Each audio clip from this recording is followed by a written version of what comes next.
গতকালকে একটা খুবই দুর্ঘটনা এবং মর্মান্তিক দুর্ঘটনা ঘটেছে যে একজন আমরা এখন পর্যন্ত যে ধারণা করতেছি এবং যিনি বাদী অর্থাৎ নিহতের স্বামী এবং আরেক নিহতের হচ্ছে পিতা যিনি মামলাটি করেছেন সেখানে উল্লেখ করেছেন যে একজন গৃহকর্মী ওনারা বলেছেন যে নাম আয়েশা নামটা উল্লেখ করেছেন যে তাদের হত্যা করে এরপরে বাসা থেকে মেয়ের স্কুলের ড্রেস পরে বের হয়ে চলে গেছে।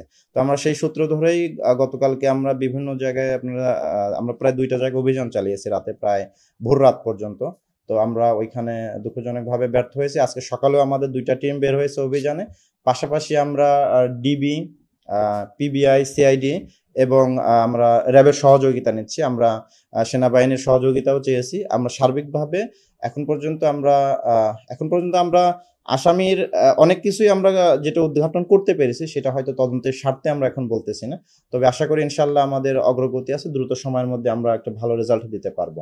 তবে একটা সমস্যা যেটা হলো যে এই মোহাম্মদপুরে এরকম অসংখ্য গৃহকর্মী আছে যাদের আসলে নাম ঠিকানা পরিচয় নাই, কেউ রাখেও না, এই কারণে আমাদের জন্য একটু কঠিন হয়। আবার বিশেষ করে ধরেন জেনেভা ক্যাম্প থেকে প্রচুর পরিমাণে গৃহকর্মী যারা কাজ করে বা বিভিন্ন অঞ্চল থেকে জেনেভা ক্যাম্পে এসে ভাড়া থাকে, অল্প ভাড়ায় তারপরে কাজ করে। এদের অনেকেরই তো ন্যাশনাল আইডি কার্ড নাই, বার্থ সার্টিফিকেট নাই, অনেকে মোবাইল ফোনও ইউজ করে না, ফলে আমাদের জন্য একটু কঠিন হয়ে যায়।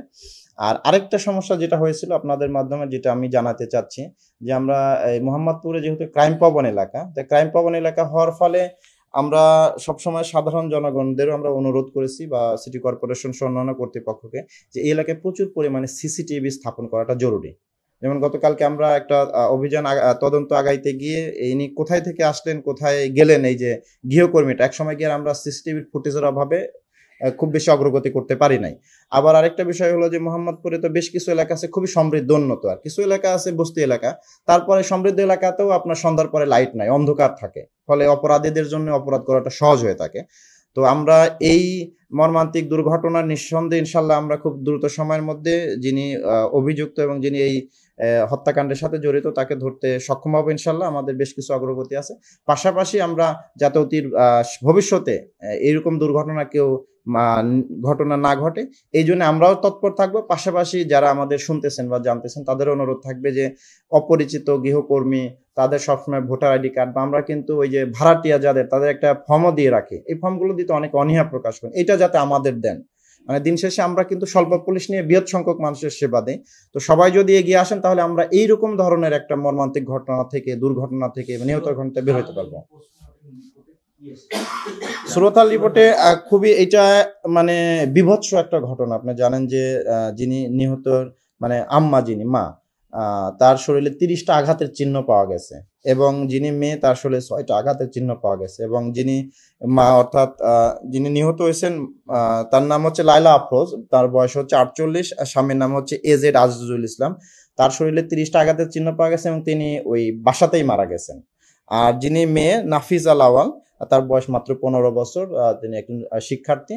তো তার শরীরে 6টা আঘাতের চিহ্ন পাওয়া গেছে এবং তাকে হসপিটালে নিলে কর্তব্যরত চিকিৎসক মৃত ঘোষণা করে। দায়িত্বশীল জায়গা থেকে কোনো বিষয় আমি ইয়ার থেকে ধারণা থেকে বলতে পারি না, এটা আসলে ঠিক হয় না। কারণ আমি দেখা গেল এখন একটা কথা বললাম, তদন্ত শেষে আরেক রকম বের হলো, তাহলে আমার বিশ্বাসযোগ্যতা নিয়ে প্রশ্ন উঠবে। তো এই কারণে আমরা যতটুকু পেয়েছি, যতটুকু আমাদের পোস্টমর্টম রিপোর্ট যেটা আসবে সেখান থেকে তো আমরা স্পেসিফিকলি আপনাদের বলতেই পারবো। আর যেটা আমরা ইনকোয়েস্ট করেছি প্রাইমারিলি যত, সেটা তো আপনাদের বললামই। আমরা যে ওই হত্যাকাণ্ডে ব্যবহৃত যে অস্ত্র সেটা পেয়েছি, আপনাদের সেই ছবিটাও আপনাদের দেখানো হয়েছে এবং ওইখানে আসামির ফেলে যাওয়া যে বিভিন্ন উপকরণ যেটা আমরা বিশ্লেষণ করে বা রাসায়নিক পরীক্ষার মাধ্যমে তাকে ধরাটা সহজ হবে, সেটা কিন্তু পিবিআই এবং সিআইডি এসে তারা স্যাম্পল কালেকশন করে নিয়ে গেছেন। ফলে আমাদের ব্যাকগ্রাউন্ডের মোটামুটি সব কাজ শেষ, এখন শুধু আসামি ধরাটা বাকি। না, এখন আমরা তদন্তের স্বার্থে কিছুই প্রকাশ করতে চাচ্ছি না, অনেক কিছু আমরা এগিয়ে গেছি। কারণ সেক্ষেত্রে হয়তো আসামি যদি এক্সপার্ট হন, আমাদের এটা শুনলে হয়তো তিনি আরো সতর্ক হতে পারেন। আমরা অনেক দূর এগিয়ে গেছি, ইনশাল্লাহ আমরা দ্রুত সময়ের মধ্যে আপনাদের ফলাফল দিতে চাচ্ছি আসামিকে ধরে। না, এটা আমাদের আমরা যেটা ধারণা করতেছি এবং পারিপার্শ্বিক পরিস্থিতি বিশ্লেষণ করে এবং যিনি বাদী হয়েছেন অর্থাৎ নিহতের বাবা এবং স্বামী, তাদের সাথে কথা বলে যেটা জানলাম যে হত্যাকাণ্ডের পরে এই যে পোশাকটা পরে মানে স্কুল ড্রেসটা পরে চলে গেছে, এটা হচ্ছে যে নিহত ওই মেয়ের ড্রেস, হ্যাঁ, আর দেখবেন উনি যখন ঢুকছেন তখন কিন্তু ওনার কোনো ব্যাগ ট্যাগ ছিল না কাঁধে, কিন্তু যখন বের হচ্ছে তার পিঠে কিন্তু একটা ব্যাগ ছিল। আমরা ধারণা করতেছি হয়তো ওনার বোরকা টোরকা ওই ব্যাগের মধ্যে নিয়ে চলে গেছে। ওনাকে ধরতে পারলে, মানে হত্যাকারীকে ধরতে পারলে আমাদের বিষয়টা সবচেয়ে ক্লিয়ার হয়ে যাবে। আরোয়ান জিজ্ঞাসা করেছিল যে কোথা থেকে আসলেন, তখন উনি বলছে আমি 7 তলায় থাকি। তো এখন মুশকিল যেটা হলো যে আমাদের যারা দারোয়ান আছে বা সিকিউরিটি গার্ড আছে তাদের তো অনেক ট্রেনিং এর অভাব আছে। তারা এরকম পরিস্থিতিতে, যেমন আপনি একটা জিনিস খেয়াল করেন, এটা সবার জন্য একটা লেসন, একটা দুর্ঘটনার মাধ্যমে, হত্যাকাণ্ডের মাধ্যমে একটা লেসন হচ্ছে যে এই যে একটা মেয়েটা যে দারোয়ানের মাধ্যমে এই বাসায় সে কাজের মেয়ে হিসেবে গেল, সে কিন্তু তখনও বোরকা পরা ছিল, পুরো মুখ লাগানো। আবার বাসায় ঢুকছে বোরকা একদম পুরো নেকআপ সহ, আবার বের হয়েছে একইভাবে, অর্থাৎ দারোয়ানাই মেয়ের কোনো চেহারা দেখে নাই।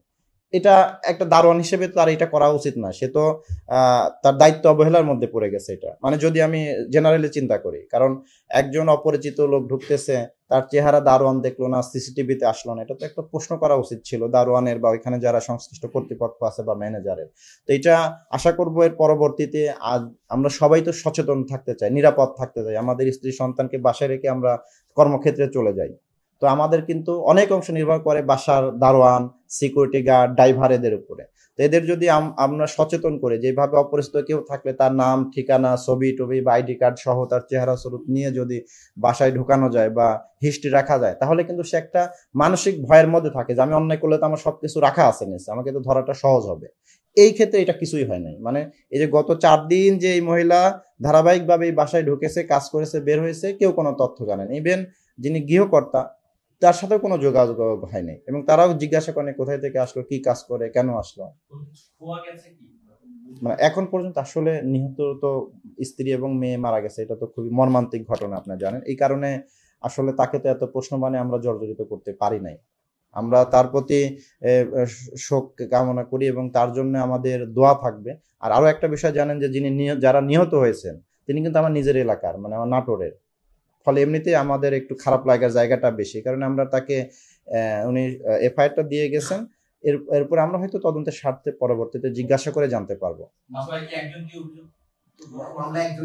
একজনের নামে দেওয়া হয়েছে, তাও এটা বলা হয়েছে কথিত গৃহকর্মী আয়েশা, মানে হয়তো মিথ্যারা আশ্রয় নিতে পারে। আমরা আসলে এখন স্পেসিফিকলি কোনো কিছু বলার সময় আমাদের হাতে আসে নাই বা আমাদের কাছে নাই। আমরা যখন সব জানতে পারবো আপনাদের একদম ডিটেলস সংবাদ সম্মেলন করে বলবো।